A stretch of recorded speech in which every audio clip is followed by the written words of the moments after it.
want to talk, I think, a little bit about maybe a more cautious view of a lot of the technology. And one of the interesting things about this technology is that it's captivated our lives in ways that certainly our parents and grandparents would not have been captivated by it, I think. But in Plato's dialogue, Phaedrus, he lets us in on a conversation between Thuth and the inventor of the pen. And Thamus, the king, who, when the inventor presents his invention, he tells the king that, oh, this is an extraordinary new technology.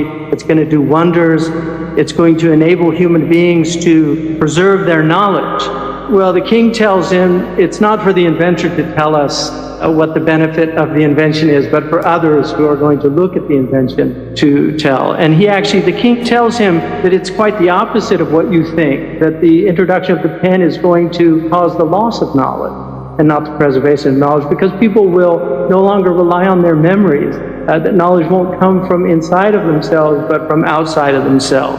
The interesting thing about that story is that inventors often, in fact almost always, invariably tell us about the upsides of their technology and their inventions, and they rarely look at the downside of the inventions or the externality. So in the past, people were extremely wary of innovation. In fact, the word invention had a very negative connotation in ancient Greece.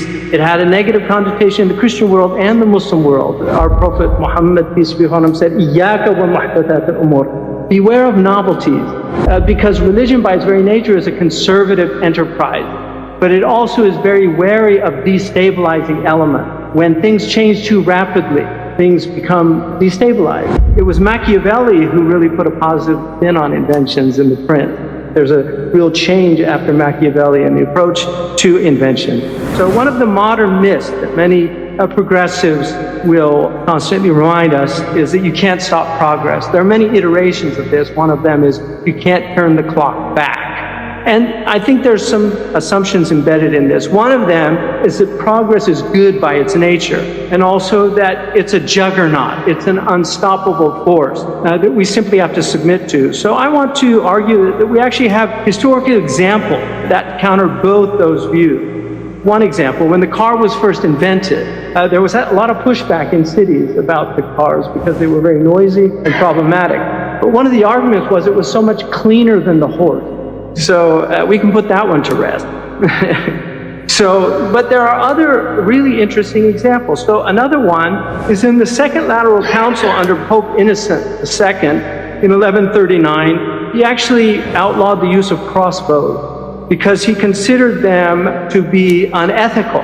And he said they were not something that a Christian could engage in. And he actually said crossbow is an instrument of the devil and hateful to God and unfit for Christians. So part of what makes that technology so odious was that it could take a peasant who could learn to use it in a week, and he could destroy an armored knight, because a crossbow could actually penetrate the armor. And this knight, who took 10 years to master his martial arts, would simply be killed at the hand of this peasant. In 1589, an inventor in England, William Lee, attempted to convince Queen Elizabeth to support a knitting machine that would replace hand knitting. Lord Hunson asked the Queen to grant Lee a patent and to use crown money to invest in a factory to produce the machine. The Queen refused, saying, "My lord, I have too much love for my poor people who obtain their bread by knitting to give money to forward an invention which will tend to their ruin by depriving them of employment." In his remarkable book, Giving Up the Gun, Noel Perrin shows us that the Japanese, at the time in the 17th century, comprised one of the most advanced pre-modern societies on earth. The Japanese were actually, once the gun was introduced in Japan in 1543, they became the finest producers and mass producers of the musket. They actually developed a musket that was also waterproof, which was one of the main problems in Europe, using muskets in warfare. But interestingly enough, there were three shoguns, Nobunaga and Hideyoshi and Lord Tokugawa.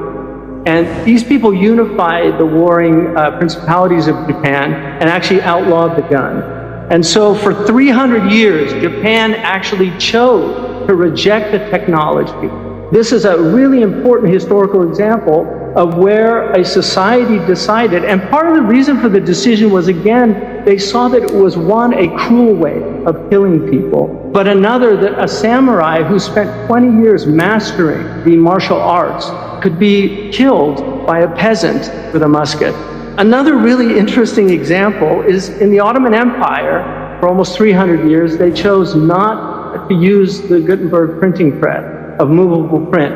One of the myths is they did it because they were worried about knowledge coming in to the Ottoman Empire, which is actually not true. The main reason why they did not use the printing press is there were tens of thousands of scribes that would have lost their jobs because of this. And I think this is an aspect that we really don't think about when we think about AI. Another really important thing to think about is the wise ancient Greek had the engineer, Hephaestus, was actually crippled, and his enemy was Athena, the goddess of wisdom. The reason that Hephaestus, I think, was crippled is because technologies tend to cripple us. We're all using the crutches of technology now, and each time we adopt a new technology, we lose something of our autonomy. It becomes a crutch. And most of us can't even imagine life now without a cell phone, and yet the vast majority of us are old enough to remember how life was without a cell phone. Our young people won't remember that. They have no idea of what a world without cell phone was like. But I think most of us do remember it, and perhaps fondly. Again, the idea that you can't stop progress. I think it's a very dangerous idea if that progress is harmful. One of the really tragic aspects of modern technology, I think, is the alienating nature of the technology, the distraction of the technology, the fact that we're constantly checking our cell phones, we're constantly being distracted. Well, it's very interesting that Bethlehem, which was the first mental hospital in England, was actually called Bethlehem for the incurably distracted. We forget that distraction in English actually means mentally deranged. Franz Kafka, who I consider actually a formidable theologian, said that evil is whatever distracts. And the great Catholic tradition has acedia as one of the 7 deadly sins, which could be interpreted, sometimes it's translated as sloth, meaning like a spiritual laziness. But it was actually understood by the great church desert fathers as distractibility, this idea of constantly being distracted. And I think this is what a lot of people are suffering from. So we now have a massive mental illness crisis. There are many, many factors to it, but I think one of the real factors is the types of technology that our young people are being exposed to and are growing up with. We have a fentanyl crisis in the United States that's taking about 55,000 lives a year. Marx reminded us when he said that religion was the sigh of the oppressed creatures, the heart of a heartless world, and the soul of soulless condition. It is the opium of the people. In other words, Marx was actually trying to understand why people needed religion. Well, part of the reason was to numb them of the pain of the world, because it's a difficult place to be. If we don't have religion, then opium becomes the opium of people. The Prophet Muhammad, peace be upon him, warned us of the latter days, the antichristic period. One of the things that he told us about the Antichrist, that he would make the sky pour forth rain, he would make the blind see, cure the leopard, he would have mountains of wheat to satiate the poor who would follow him in hopes of gaining that benefit. He said that he would travel in every city in 40 days. They asked him how he would do that. He said, like a wind that leaves behind a cloud. And so I think it's very interesting that we have to really think seriously about where this technology is going. I go to universities, I walk through colleges, I see everybody bent over these machines. Something really has changed in a very short period of time. And change should always be considered with great deliberation. So where we're going, I don't know. But I think we have to think seriously about the dangers of AI, what people are going to do, and then also cui bono, who benefits from artificial intelligence? Who benefits from it? When we eliminate all these jobs, when people get universal income, what are they going to do? How are they going to live? What is the purpose of life? What type of meaning in life will they have? I think these are all serious questions that we have to greatly consider. One of the verses that was revealed in the Quran says, فَأَيْنَ تَذْهَبُونَ? Where then are you going? And I think this is something we have to ask ourselves, because God allows U-turns on the road of life. And I think the possibilities of metanoia should be very seriously considered.